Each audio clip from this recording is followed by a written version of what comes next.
Arabian bread pudding ఎలా తయారు చేయాలో ఈ వీడియోలో చూసేద్దాం.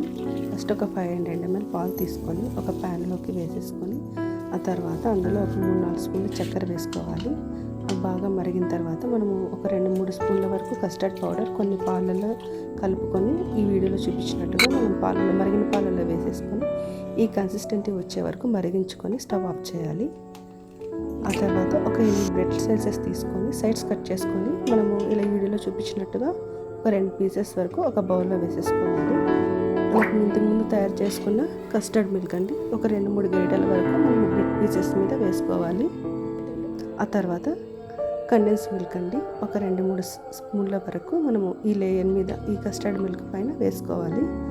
ఆ తర్వాత మనము కొన్ని డ్రై ఫ్రూట్స్ బాదం, కాజు, పిస్తా, మన డ్రై గులాబీ రేకులు ఉంటాయి కదా అవి కూడా వేసుకోవచ్చు. సెకండ్ లేయర్ లాగా సేమ్ వీడియోలో చూపించినట్టుగా ఒక 2-3 పీసెస్ తీసుకొని ఇలాగ వేసేసుకొని కస్టర్డ్ మిల్క్ ఒక 2-3 గరిటెల వరకు వేసేసుకోవాలి. ఆ తర్వాత కండెన్స్ మిల్క్ అండి వేసేసుకోవాలి. అలాగే డ్రై ఫ్రూట్స్ థర్డ్ లేయర్ లాగా కూడా మనం సేమ్ యాజ్ యూజువల్ మనం బ్రెడ్ పీసెస్, కస్టర్డ్ మిల్క్ ఒక 2-3 గరిటెలు, మిగిలిన కస్టర్డ్ మిల్క్ ఉంటే దీని మీదే వేసేసుకోవచ్చు ఫుల్ ఆఫ్. ఆ తర్వాత కండెన్స్ మిల్క్, ఆ తర్వాత డ్రై ఫ్రూట్స్ అండి ఒక 2-3 గంటలు ఫ్రిడ్జ్లో పెట్టేసుకొని మనము తీసేసుకొని ఫుల్గా ఎంజాయ్ చేయొచ్చు ఫ్యామిలీతో. టేస్ట్ అయితే చాలా బాగుంటుందండి.